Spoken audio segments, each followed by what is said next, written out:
Assalamualaikum warahmatullahi wabarakatuh. Kami dari kelompok 17 akan menjelaskan alat transportasi dan alat penyimpanan benda padat. Nah, alat transportasi yang kami akan jelaskan yaitu pivot bucket conveyor dan alat penyimpanan benda padat yang akan kami jelaskan yaitu bin storage. Baiklah, adapun anggota dari kelompok 17 ini, yaitu Aiman Zaki Al-Abror, kemudian saya sendiri Wahyu Irfan Alamsyah, dan teman-teman kita Audia Tuzara Ramadini. Nah, kami berasal dari kelas A Indralaya, angkatan 2022. Perkenalkan, saya Mendaki dengan 533 11822 Di sini saya akan jelaskan materi mengenai pivot bucket conveyor. Definisi. Jadi, pivot bucket conveyor merupakan satu jenis conveyor yang menggunakan bucket berputar yang dipasang di antara dua rantai yang berujung yang beroperasi pada jalur horizontal, vertikal, miring atau kombinasi jalur-jalur ini melalui sudut penggerak dan terminal pengambilan. Nah, bucket akan tetap berada pada posisi bawah sampai dimulai atau dibalik untuk dibuang. Nah, bucket-bucket ini biasanya dipasang pada rantai sabuk atau elemen lainnya yang bergerak secara terus-menerus. Fungsi yang dibahas di bucket conveyor. Yang pertama, mengangkut materi secara vertikal atau horizontal, yakni mengangkut materi dari satu titik ke titik yang lebih tinggi atau lokasi tujuan yang ditentukan. Nah, conveyor ini dapat digunakan untuk mengatasi elevasi vertikal yang tinggi atau kemiringan yang diperlukan untuk mengirim material ke berbagai tempat dalam proses produksi. Lalu yang kedua, meningkatkan efisiensi produk. Jadi dengan mengangkut material dalam jumlah besar secara efisien, konser ini dapat membantu meningkatkan efisiensi dalam proses produksi. Dan hal ini sangat penting bagi industri-industri seperti halnya pertambangan, pertanian, pengolahan makanan, dan juga kimia. Nah, berbagai konser ini bisa menggunakan dalam berbagai industri untuk mengangkut berbagai macam material seperti halnya biji-bijian, butiran, serbuk, atau bahan padat lainnya. Dalam industri pertanian, dapat digunakan perangkat tangan seperti jerami, serbuk kering, atau pakan ternak lainnya. Dan dalam industri pengolahan makanan, konser dapat digunakan untuk mengangkut bahan makanan seperti gula dan tepung, dan masih banyak lagi. Tipe-tipe pivot bucket conveyor. Yang pertama, yaitu centrifugal pivot bucket conveyor yang seperti pada gambar berikut ini, yang mana konveyor ini dapat beroperasi dengan kecepatan 1,5 meter per detik hingga 3,5 meter per detik, dan akan menggunakan material yang diangkut ketika berada di titik atas dengan bantuan tenaga sentrifugal. Lalu yang kedua, continuous pivot bucket conveyor. Nah, seperti lihat pada slide, konveyor ini dapat beroperasi lebih lembut dibandingkan dengan sentrifugal sebelumnya. Continuous pivot bucket conveyor ini didesain dengan kecepatan 1 meter per detik hingga 1,25 meter per detik. Continuous pivot bucket conveyor ini sangat cocok untuk memindahkan material yang ringan dan halus seperti gula. Bucket yang terdapat letakkan secara berdekatan agar material yang diangkut tidak keluar-keluar. Dengan begitu juga, material yang berhasil itu dapat dipindahkan setiap putarannya akan lebih banyak. Tipe pivot bucket conveyor yang ketiga yaitu positive discharge pivot bucket conveyor, yang mana seperti yang terdapat pada gambar di slide itu dapat beroperasi dengan kecepatan yang lebih lambat, yakni sekitar 0,75 meter per detik. Nah, konveyor ini cocok untuk material yang lambat, untuk material yang akan menempel pada sisi bucket, dan cocok untuk memindahkan material dengan ukuran yang besar. Basic kerja pivot bucket conveyor. Jadi, di sini kan ada video yang mana untuk kerja pivot bucket ini bisa juga pada video yang ada, yang mana pivot bucket conveyor terdiri dari belt atau chain yang tak berujung, berputar pada dua roda atau bawah. Bucket yang akan terpasang pada belt atau chain akan bergerak mengangkut material secara vertikal dari arah horizontal, kemudian melakukan bentuk di tempat tujuan. Saat balik kembali ke bagian bawah conveyor, material akan dibawa kembali dan bucket yang kosong. Nah, proses ini akan berlangsung selama pertentuan dan berlangsung. Konveyor ini biasanya ditangani oleh mesin atau motor yang menggerakkan chain. Motor ini sudah dilengkapi dengan kontrol yang menggunakan operator untuk mengatur kecepatan dan arah gerakan konveyor sesuai dengan kebutuhan produksi. Basic kerja pivot bucket conveyor. Jadi, di sini kan ada video yang mana untuk basic kerja pivot bucket ini bisa juga pada video yang ada, yang mana pivot bucket conveyor terdiri dari belt atau chain yang tak berujung, berputar pada dua roda atau bawah. Roket yang akan terpasang pada bel atau itu akan menyerap motor motornya secara vertikal, kiri atau horizontal, kemudian melakukan batu di tempat tujuan. Dan saat balik kembali ke badan bawah conveyor, motor akan dimuat kembali dengan dasar dan tekan. Nah, proses ini akan berlangsung seolah-olah berganti dan berganti. Setelah ini, mesin ditangani oleh mesin atau motor yang menggerakkan frame. Motor ini sudah dilengkapi dengan kontrol yang memungkinkan operator untuk mengatur kecepatan dan arah gerakan konveyor sesuai dengan kebutuhan produksi. Prinsip kerja support bucket conveyor. Jadi, di sini kan ada video yang mana untuk prinsip kerja support bucket ini juga pada video yang ada, yang mana support bucket conveyor terdiri dari bel atau frame yang tak berujung, berputar pada dua roda bagian bawah. Roket yang akan terpasang pada bel atau Baiklah, saya Wahyu Irfan Alamsyah. Saya akan menjelaskan bagaimana dasar pertimbangan dan pemilihan alat pada pivot bucket conveyor. Yang pertama adalah kita harus mempertimbangkan jenis material yang diangkat, mulai dari sifat fisik, ukuran partikel, kepadatan, kohesivitas, dan sifat kimia. Kemudian yang kedua adalah kapasitas yang diperlukan. Nah, yang ketiga adalah jarak dan rute pemindahan. Pertimbangkan jarak yang ditempuh oleh konveyor dan apakah ada perubahan ketinggian yang signifikan. Nah, yang keempat itu perhatikan kondisi lingkungan. Perhatikan juga kondisi lingkungan kayak ukurannya itu dengan lingkungan sekitar kita itu pas atau enggak. Yang kelima adalah keamanan dan keselamatan. Yang keenam, pemeliharaan dan keperawatan pada alat si pivot bucket conveyor tersebut. Yang ketujuh adalah biaya, mulai dari biaya awal, biaya operasional, dan biaya pemeliharaan dalam jangka panjang. Yang kedelapan adalah kebutuhan khusus. Nah, seperti keadaan sistem kendali otomatis, pengaturan tingkat material, dan lainnya. Yang sembilan adalah referensi dan reputasi produsen. Kesepuluh adalah peraturan dan standar. Yang ke-11 adalah optimasi efisiensi energi agar mengurangi konsumsi daya jika memungkinkan. Yang ke-12 adalah uji coba dan evaluasi. Setelah memilih conveyor yang mungkin sesuai, maka lakukan uji coba dan evaluasi. Baiklah, di sini saya akan menjelaskan prinsip perancangan alat untuk alat pivot bucket conveyor. Nah, dalam proses membuat desain pivot bucket conveyor, kita perlu mengetahui seberapa tinggi material yang akan kita pindahkan, karena itu penting bagi kita untuk mengetahui jenis material yang kita pindahkan, kapasitas yang dibutuhkan, dan tinggi pivot bucket conveyor yang diinginkan agar desain bucket conveyor yang dibuat cocok dengan kebutuhan kita. Nah, di sini ada beberapa poin faktor dalam prinsip perancangan alat. Yang pertama adalah ukuran ember-ember. Yang kedua adalah sudut pivot yang sesuai untuk ember-ember. Yang ketiga adalah jarak antar ember. Nah, jarak antar ember ini dalam rantai atau sabuk. Jadi harus disesuaikan agar ember-ember ini tidak saling mengganggu saat bergerak dan material dapat diangkut dengan baik. Kemudian ada dimensi rantai atau sabuk, juga memperhatikan sistem pivot yang stabil. Kemudian ada memperhatikan berapa panjang dan lebar conveyor sesuai apa yang kita butuhkan. Kemudian desain struktur penyangga, pengaturan tingkat material, ada pemeliharaan dan perawatan, kemudian keamanan dan keselamatan juga perlu, efisiensi energi, dan pengendalian yang tepat.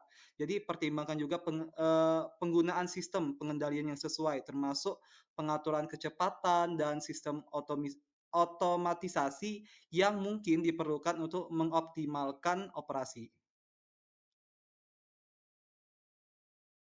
Selanjutnya saya akan menjelaskan cara menentukan kapasitas alat atau dimensi pada pivot bucket conveyor. Jadi nilai kapasitas bucket conveyor itu merupakan banyaknya material yang dipindahkan dalam rentang waktu tertentu dengan menggunakan bucket conveyor. Penting untuk memastikan desain dari pivot bucket conveyor yang dibuat sesuai dengan kapasitas maksimum yang dibutuhkan. Jadi dapat kita katakan kapasitas kerja bucket conveyor itu sama dengan jumlah beban yang terangkat dalam satuan kilogram, ton, per waktu dalam satuan detik atau jam. Contoh perhitungan ini berdasarkan pada Jurnal Perencanaan Bucket Conveyor. Untuk pabrik pengolahan kelapa sawit kapasitas 45 ton TBS per jam. Jadi suatu bucket conveyor itu akan dirancang untuk suatu pabrik pengolahan kelapa sawit kapasitas 45 ton TBS per jam. Nah, buah sawit dilakukan pemrosesan di ketel rebus. Setelah dari ketel rebusan, buah sawit tersebut diproses di bantingan atau stripper dan thresher, di mana fungsi dari bantingan dan thresher untuk memisahkan brondolan buah sawit dengan tandanya. Dengan berat tandan kosong itu sebesar 20% dari buah sawit yang telah diproses di ketel rebusan sebelumnya. Tentukan kapasitas bucket conveyor. Maka, yaitu setelah diproses di ketel rebus tadi, maka berat buah tersebut menjadi tadi kan 80%, maka 0,8 dikali 45 ton per jam, sama dengan 36 ton per jam. Kemudian setelah diproses di bantingan dan tracer tadi, maka kapasitas bucket conveyor dapat ditentukan menjadi 100 dikurang dari 20% berat tandan kosong tadi, maka 80% dikali 36 ton per jam sama dengan 28,8 ton per jam. Nah, inilah kapasitas bucket conveyor tadi. Soybean, pengertian. Nah, jadi bidung ini merupakan suatu tempat penyimpanan bulk solid material yang merupakan penyimpanan tertutup di mana outlet atau keluarnya itu terletak di bagian bawah atau pada dasarnya bentukan atau kerucut. Nah, seperti pada gambar berikut ini. Nah, bidung ini merupakan tempat penyimpanan wadah yang dirancang untuk menyimpan berbagai jenis material atau barang. Bidung ini juga digunakan dalam berbagai konteks industri untuk mengatur, melindungi, dan menyimpan material dengan baik. Seperti pada gambar, pada selang vessel juga sering dianggap terdiri dari stroke, beam, dan hopper. Nah, stroke beam itu berada pada sisi atas dan memiliki sisi vertikalnya. Baiklah, di sini saya akan menjelaskan fungsi dari storage bin. Jadi, storage bin itu biasanya digunakan di industri sebagai tempat penyimpanan partikel padatan dalam skala yang lebih kecil jika dibandingkan dengan silo. Nah, biasanya digunakan untuk zat padat yang berbahaya, mahal dan berharga, mudah larut dalam air, atau rusak bila ditumpukan di udara. Contohnya seperti hasil pertanian, pupuk, dan sebagainya. Baiklah, selanjutnya kita akan masuk ke klasifikasi storage bin. Jadi di klasifikasi storage bin ini, yang pertama itu ada berdasarkan aliran. Jadi di berdasarkan aliran ini, terbagi lagi menjadi dua. Yang pertama itu funnel flow bin, di mana funnel flow bin ini sebagian material bergerak melalui bagian tengah bin, sedangkan sisanya tetap diam di sepanjang dinding bin. Urutan masuk pertama atau keluar terakhir dapat diterima jika solid bulk relatif besar, mengalir bebas dan tidak dapat terurai, serta jika tidak terjadi masalah selama proses pengeluaran solid bulk. Asalkan material memenuhi keempat kriteria ini, wadah aliran corong mungkin merupakan pilihan penyimpanan yang paling ekonomis. Sayangnya, dengan banyaknya solid bulk, aliran corong dapat menimbulkan masalah serius terkait kualitas produk dan keandalan proses. Lengkungan dan lubang bergerigi dapat terbentuk, dan alirannya mungkin tidak menentu. Serbuk yang terfluidisasi seringkali tidak memiliki peluang untuk mengalami deaerasi, sehingga tetap terfluidisasi di saluran aliran dan membanjiri saat keluar dari wadah. Beberapa bahan menggumpal, terpisah, ataupun rusak. Dalam kasus yang ekstrim, pembebanan struktural yang tidak terduga dapat mengakibatkan kerusakan pada peralatan. Nah, jadi untuk menghindari hal ini, kita juga dapat menggunakan mass flow bin, di mana mass flow bin ini material solid bergerak atau mengalir secara keseluruhan, sehingga menghindari terbentuknya ruang kosong. Bahan yang masuk ke wadah terlebih dahulu adalah bahan yang akan keluar terlebih dahulu, sehingga mempertahankan kualitas bahan solid lebih stabil dalam proses berkelanjutan. Namun, penggunaan mass flow bin ini memakan biaya yang lebih besar daripada funnel flow bin. Baiklah, selanjutnya klasifikasi storage bin berdasarkan struktur. Yang pertama itu ada low bottom beam, di mana kerucut di bagian atas dan bagian vertikal pendek di bagian bawah. Low bottom bin ini sendiri sering dipakai di industri pertanian. Dan selanjutnya ada bin menara, di mana bagian atas berbentuk vertikal dan kerucut pada bagian bawah. Di mana bin menara ini sering digunakan pada industri seperti pupuk ataupun petrokimia. Baiklah, selanjutnya kita masuk ke prinsip kerja storage bin. distribute the air through the grain. When the beans are first loaded into the bin, because it's straight out of the field, the moisture level might be too high to store long term. Things like mold or fungus could be an issue. In order to increase the storage life, the moisture has to be brought down. The fan blows to the bottom of the grain and then moves up through all of the grain all the way to the top. As the air passes moist grain, the skin or the shell of the bean gives off some of that water content, and when the air passes it, it raises the humidity of the air. Let's take a look at one individual bean. The outer skin is permeable, meaning moisture can pass through it. As long as the moisture level of the air passing by the bean is significantly less than the moisture in the bean, water will exit the bean and drying occurs. As air absorbs more and more water, at some point it doesn't want any more. That air then continues to move up towards the top of the bin, but now it has more water in it, so something interesting happens. This is essentially what farmers have to deal with. The bottom of the grain bin is going to dry first because that's where the moisture to bean balance ratio is, and the top of the grain bin is going to dry last. Because the air can only contain so much moisture, there's only going to be a 1 to 2 foot section of the beans that are drying at any one time, and that's going to start at the bottom and move all the way to the top. Baiklah, selanjutnya kita masuk ke prinsip perancangan storage bin. Jadi di sini ada beberapa hal yang harus diperhatikan selama proses perancangan storage bin.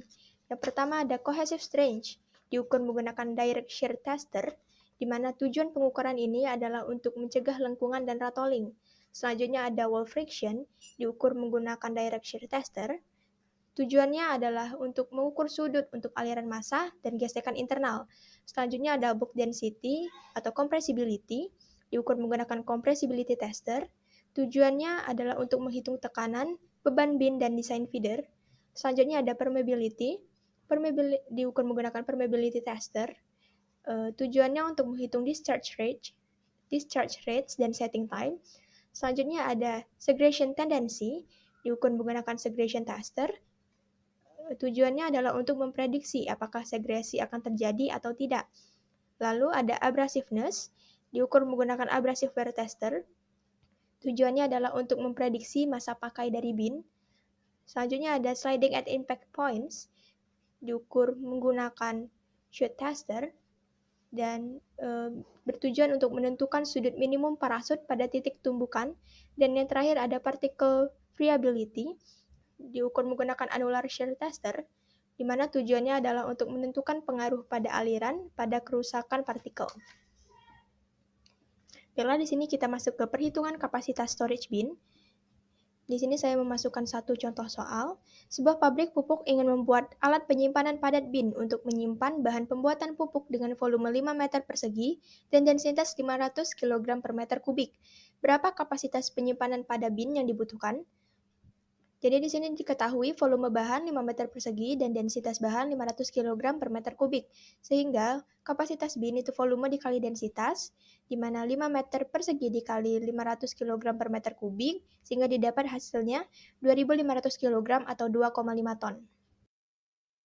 Baiklah teman-teman, ini merupakan referensi yang kami gunakan untuk sumber materi yang kami sampaikan tadi. Boleh dicek ya. Baiklah, kami ucapkan terima kasih telah mendengarkan penjelasan dari kelompok 17 mengenai pivot bucket conveyor dan bin storage. Sampai jumpa di lain waktu. Wassalamualaikum warahmatullahi wabarakatuh.